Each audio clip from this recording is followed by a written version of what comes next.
Assalamualaikum warahmatullahi wabarakatuh. Kita bertemu kembali di mata kuliah metodologi penelitian.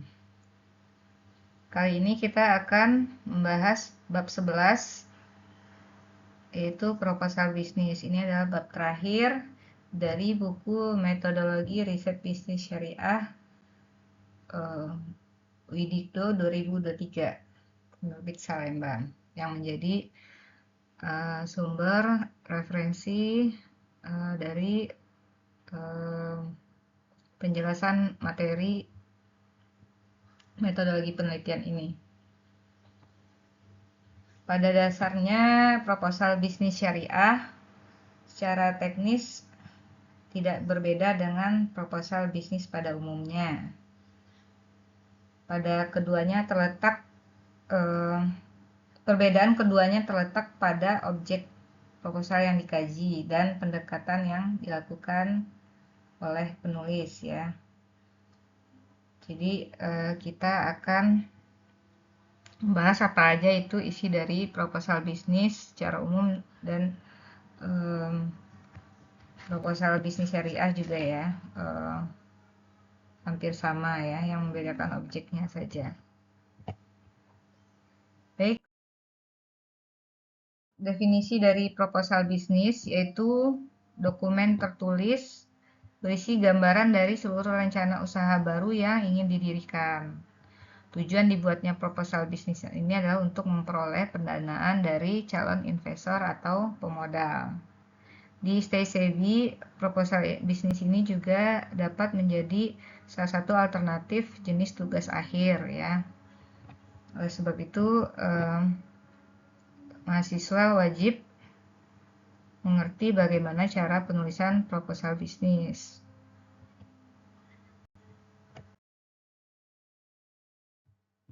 Tujuan dan fungsi dari proposal bisnis yang pertama adalah ikhtiar untuk kesuksesan bisnis. Ia merupakan ikhtiar untuk memulai bisnis atau mengembangkannya.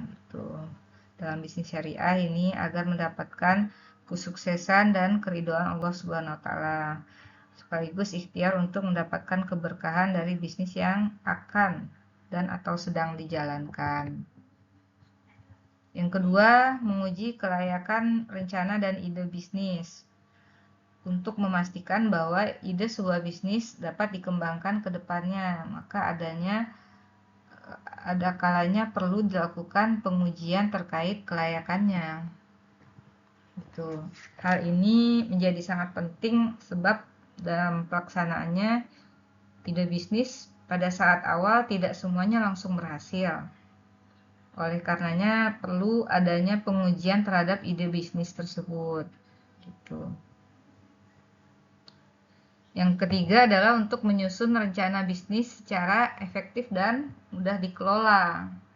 Dengan membuat proposal bisnis akan memudahkan kita menyusun rencana bisnis secara efektif dan memudahkannya dalam pengelolaannya. Namun demikian, dalam implementasinya pengelolaan bisnis yang terencana juga tidak semudah yang kita bayangkan. Jadi proposal bisnis ini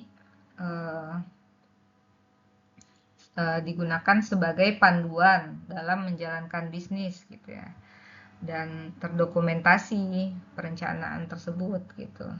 Yang keempat adalah memaksimalkan peluang bisnis. Potensi adanya keberhasilan dari bisnis yang dikelola dengan baik dan terencana secara sistematis akan memberikan peluang besar dalam meraih kesuksesan ke depannya. Proposal bisnis merupakan salah satu sarana untuk memaksimalkan peluang tersebut.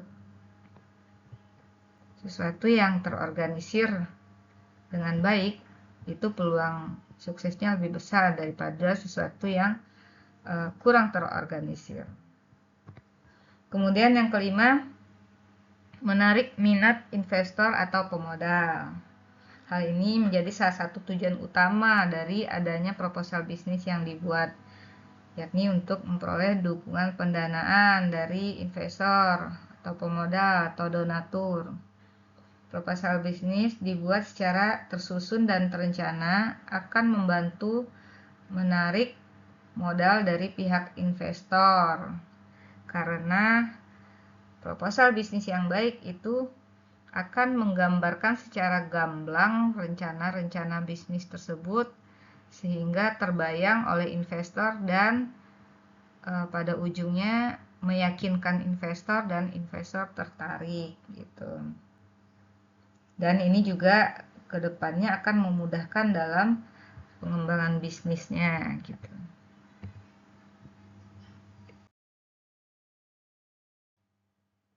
Ada beberapa jenis proposal bisnis, umumnya terbagi menjadi 3 ya. Yang pertama, proposal bisnis formal. Ini seringkali digunakan sebagai respon atas permintaan dari pihak lain yang berencana menjalin kerjasama. Proposal bisnis formal ini memiliki isi dan format selayaknya proposal pada umumnya, namun isi dari proposal bisnis formal ini perlu beberapa penyesuaian lagi agar lebih mudah dipahami dan meningkatkan peluang adanya kerjasama. Yang kedua, proposal bisnis non formal.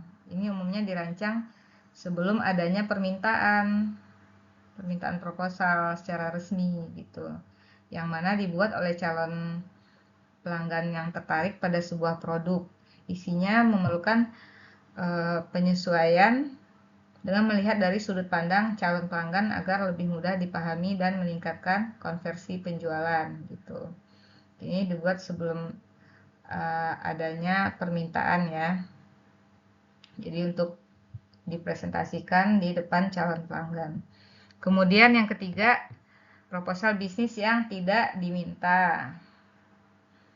Jenis proposal seperti ini dirancang tanpa adanya permintaan resmi dari pihak manapun.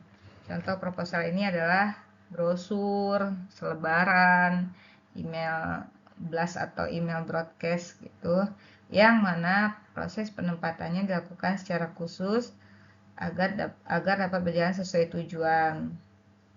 Isi dari proposal ini sangat singkat, padat, jelas, serta memuat data yang bersifat umum saja. Jadi lebih kepada ke arah promosi.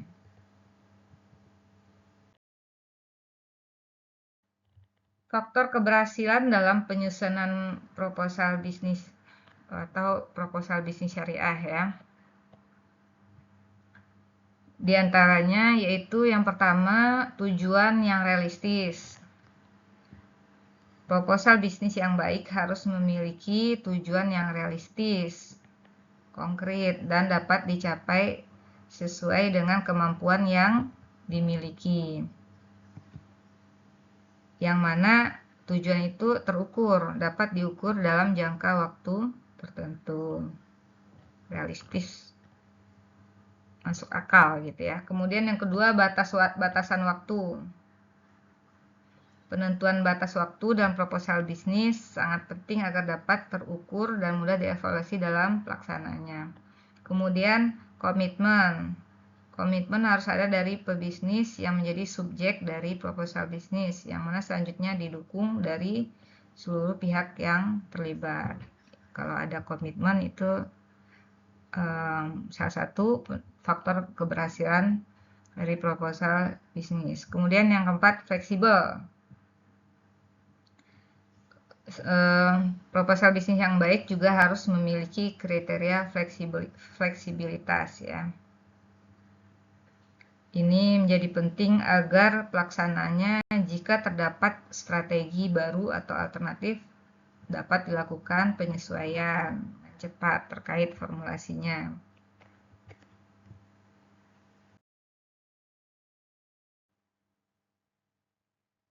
Nah, selanjutnya yang perlu kita pahami adalah riset pasar. Riset pasar itu proses pengumpulan informasi dari pasar yang menjadi target terkait kelayakan produk atau layanan baru dan evaluasi produk lama untuk dikembangkan. Jadi pengumpulan informasi dari pasar. Tujuannya adalah untuk memperoleh informasi yang akurat dan sesuai serta mengetahui perilaku pasar.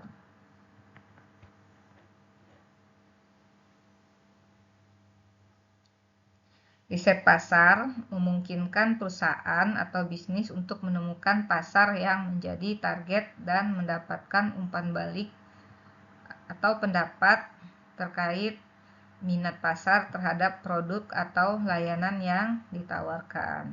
Jadi dalam merencanakan bisnis itu, riset pasar ini adalah langkah penting, salah satu tahapan penting untuk memperoleh informasi, umpan balik, pendapat gitu ya, terkait produk yang sedang direncanakan tersebut. Riset pasar bisa dilakukan dengan survei, wawancara, pengujian produk, FGD, dan lain-lain. Riset pasar bisa dilakukan pihak internal perusahaan atau bisa pakai pihak ketiga yang memiliki keahlian dalam riset pasar. Dengan melakukan riset pasar, perusahaan atau bisnis dapat memahami kebutuhan dan keinginan konsumen. Ini ujungnya akan membantu bisnis menciptakan produk atau layanan yang sesuai dengan harapan konsumen.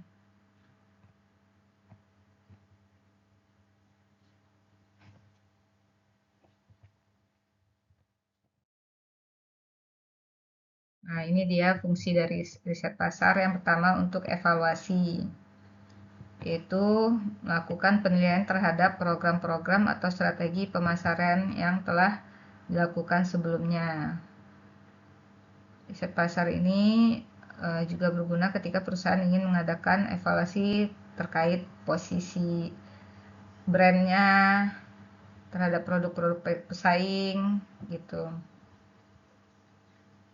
Kemudian ini juga dapat menyelesaikan masalah dan bisa juga untuk menunjang pembuatan keputusan yang lebih baik. Yang kedua, pemahaman. Ya, riset pasar ini kan tadi untuk mengenali konsumen ya. Dalam hal ini perusahaan fokus untuk memahami atau mempelajari secara spesifik preferensi pelanggan. Karena perilaku maupun kebutuhan konsumen merupakan indikator penting bagi keberlangsungan bisnis. Oleh sebab itu, perusahaan perlu menyesuaikan produk atau layanan berdasarkan demand pasar, permintaan pasar gitu. Disitulah perlunya terlebih dahulu melakukan riset pasar untuk memahami apa permintaan pasar saat ini. Yang ketiga, prediksi. Apalagi saat ini ya dengan teknologi digital yang berkembang pesat, itu kondisi lapangan sangat dinamis dan tidak pasti. Perusahaan memerlukan sebuah prediksi untuk mempersiapkan berbagai kemungkinan yang akan terjadi. Nah, riset pasar ini yang nanti akan menjadi dasar utama dalam penyusunan strategi dan perencanaan bisnis. Yang keempat adalah untuk pengendalian. Dengan riset pasar, perusahaan dapat melihat dan meninjau setiap prosedur pelaksanaan bisnis yang sedang berlangsung. Ini meliputi pengawasan terhadap operasional, tren, demografi, sampai efektivitas penggunaan alat-alat pemasaran.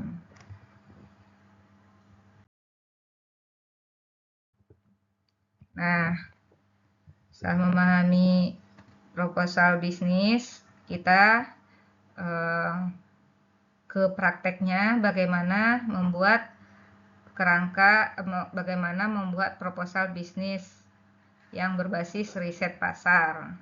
Kerangkanya adalah sebagai berikut.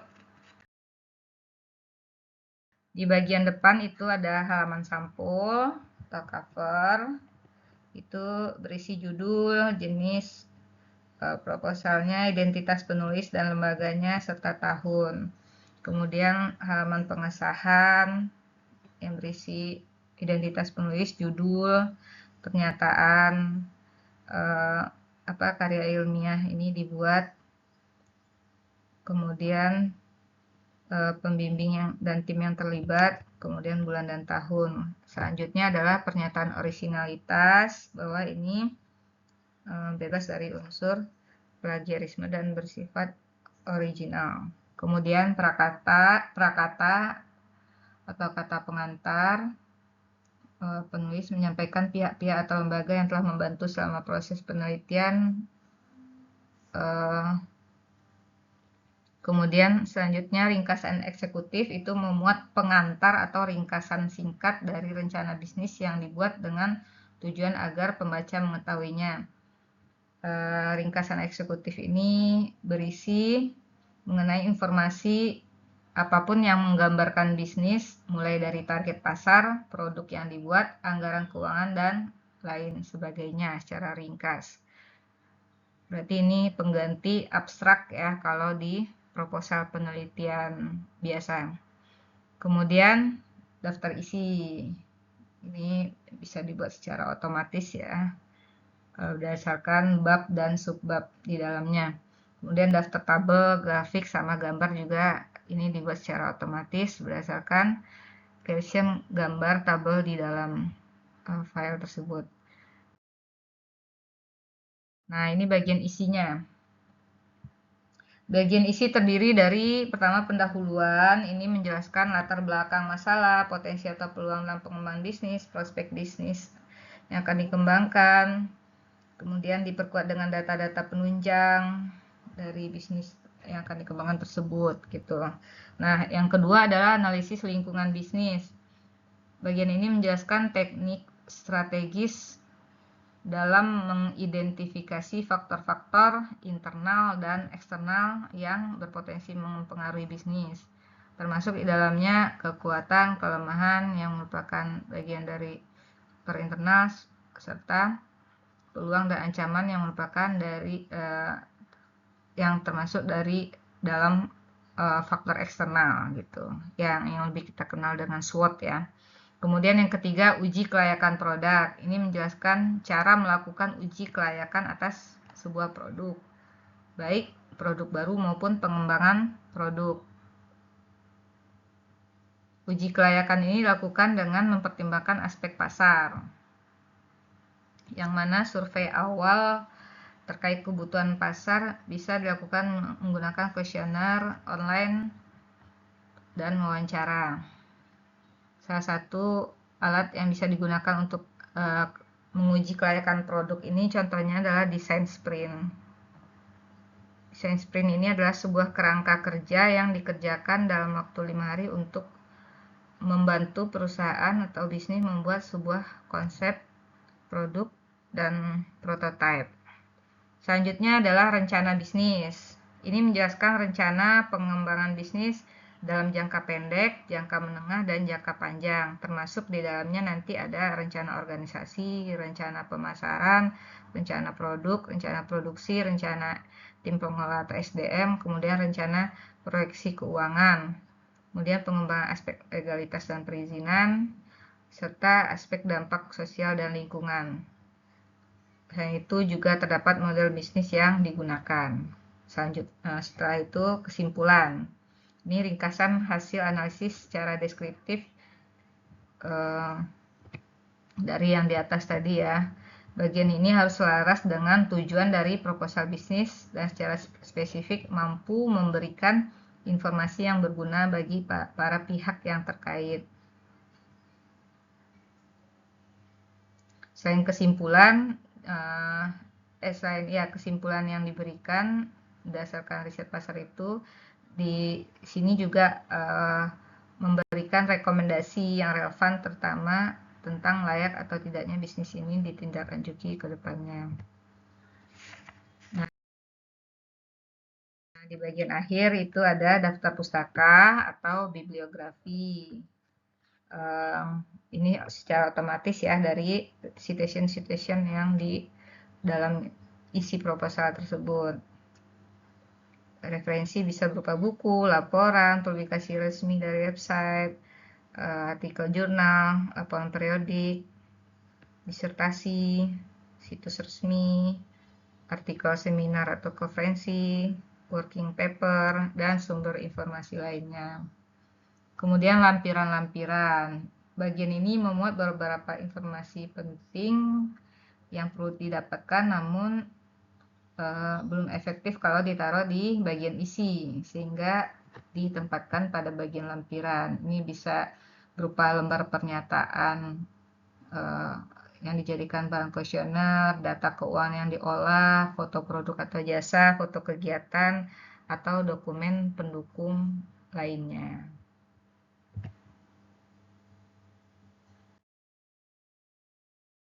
Nah, ini contoh dari daftar isi suatu proposal bisnis, ya. Halaman judul, lembar pengesahan, ringkasan eksekutif, daftar isi, gambar, grafik, tabel, prakata.